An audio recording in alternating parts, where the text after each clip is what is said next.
The oppression of women is a core reason for the health problems in much of the world that Vitamin Angels works in. Dr. Fernandez, a neonatologist who's dedicated her life to helping the poor women in the Darby slums of Bombay, is working to change that. Childhood malnutrition extremely high in this country, and surprisingly, often we think that it's the villages, it's the rural area, people less educated, malnutrition would be more severe in rural India, but it's the other way around. In our slums, the urban poor, there is a higher incidence of malnutrition. And are girls more vulnerable to malnutrition? Unfortunately, yes. The gender bias is so strong in our country. All through life, if there is so much food, it's the male child that would get the food, not the girl child. So preferentially, it's the male that's pampered, fed, and not the female. So all along, it is the female child who's more affected. Improper hygiene and the fact that, poor sanitation facilities like toilets, proper drainage systems. So we have many children, I would say, who would have parasitic infections. We've located 48,000 households, groups of women, and we are empowering them to think for themselves. So they look at their own health, that of their children, and then they would find solutions, strategies to improve their health. That's where my heart lies. Babies and survival of mothers and babies of the urban poor. Last year, Vitamin Angels distributed over 100 million supplements to children, women, and families in need in 40 countries around the world. So with vitamin A deficiency, childhood blindness, it's so much easier to give a child 2 high-dose vitamin A than to have the only option being to do a cornea transplant. Even the cost, 25 cents for a vitamin A deficiency program, whereas a cornea transplant, even in these other countries, could be $30 or $40 or $50 or $60. These are not medical enigmas that will take billions of dollars in research and decades to find the cure for. We know the solution, and it's basic nutrition. Vitamin Angels responded immediately after a tsunami struck and issued a massive call for multiple vitamin supplements. Within 5 weeks, we had collected 10 million supplements, and we're supporting distributions in Sri Lanka, India, and Indonesia.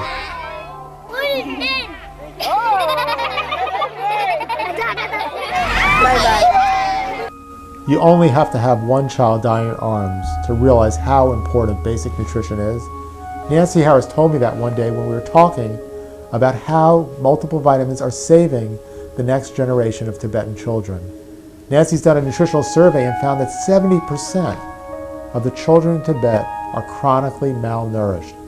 Nancy's been working in this region for the last 15 years, helping to bring basic nutrition and medical help to the children in these remote regions. I went to Tibet first in 1990. The thing that most struck me was that the children there were so much shorter than the children I had seen in other parts of China. A child that looked like he was 4 or 5 years old would tell me he's 11. This got my attention. I asked other health groups that were there, foreign health groups and also local health groups, is there a problem with child malnutrition here? Not at all. In fact, there's no problem with child nutrition at all.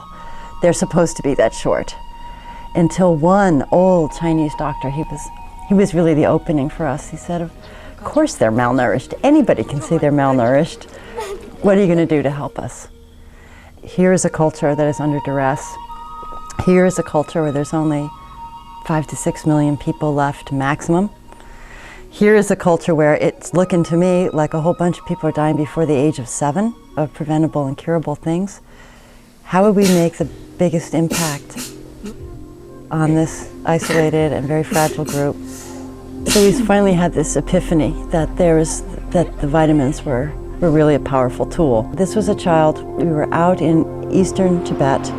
We were able to stay in a village where we knew the family members of the village, so we were really welcomed. By the end of the 6 or 7 days we were there, people had been lining up by the hundreds. We were seeing several hundred people a day. Sitting in the back was a very quiet man and an older lady who was the grandmother, and in their arms was this limp child, drooling. They said he hadn't walked in 4 or 5 years, and please, please, is there something you can do? And my heart sank, because what can you do? We had no diagnostic materials. We have to do something, and boom, and my eyes lit on this huge duffel bag of these beautiful pink vitamins that we had, and said, okay, here's what we're gonna do. Can't guarantee that it will work, but half of these once a day for the next year. We had enough for a year, and the family was so grateful, and I felt, oh God, I feel awful. And the next year, we were back in that same village. We had the opportunity to do the follow-up, and these people had to walk 2 or 3 days to get to where we were. So this is all walking, incredibly poor. And a little boy came towards the end, and he did a beautiful dance, and he presented us with a ceremonial scarf.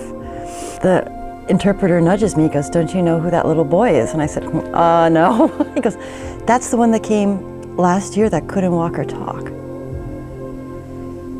And boy, did I got right. I said, what else is he taking? What else? Nothing. There was nothing that child, different in that child's life other than multivitamins.